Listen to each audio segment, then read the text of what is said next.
Hi and welcome everyone to this week's video for lesson 7.2.4. I hope you're all doing well and your families are doing well and staying safe. And with that, we're going to get into it. Thank you. Please get out your notes, get out your Chromebook, open it to section 7.2.4. The link will be in the description below. And title your notes 7.2.4, What are the connections? Now that you've gotten your notes set up, please take a moment, pause the video, and write down the learning target. We're going to learn how to manipulate sine and cosine graphs and write multiple different equations for the same graph. Go ahead and pause the video to write down the learning target now.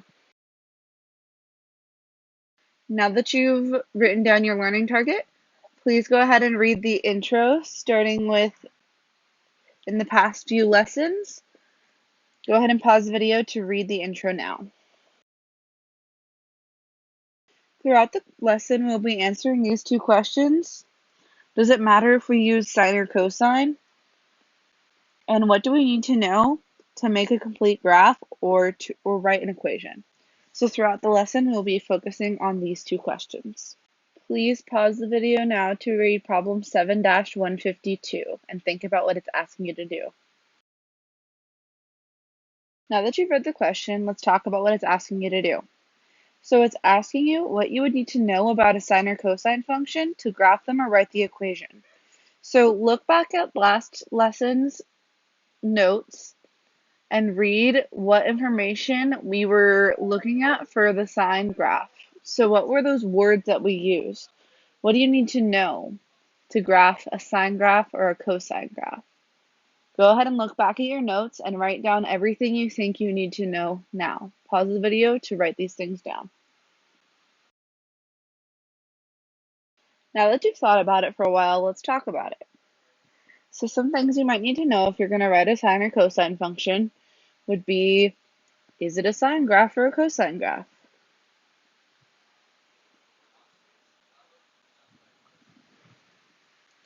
What's the amplitude?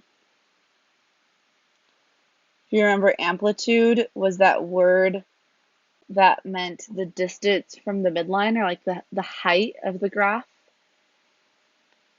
What's the midline?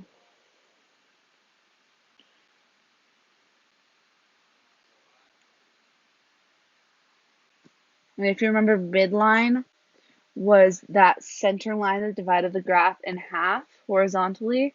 So if we're just looking at sine x, let's go ahead and open Desmos.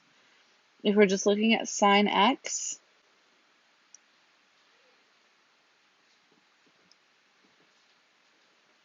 our midline would be the x-axis, and our amplitude, the distance from the midline, would be 1. We'd also want to know the period.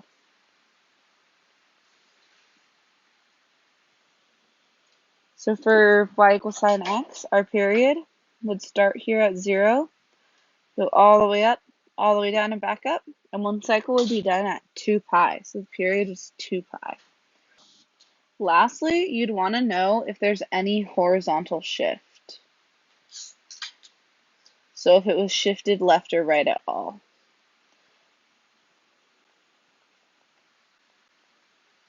So these are the things you would want to know about a sine or cosine function before you would be able to graph or write an equation for it. If you have any questions about the information we've gone over so far, please join a Google Meet for your class and ask questions. Be sure to check with your teacher when your Google Meets are for your class.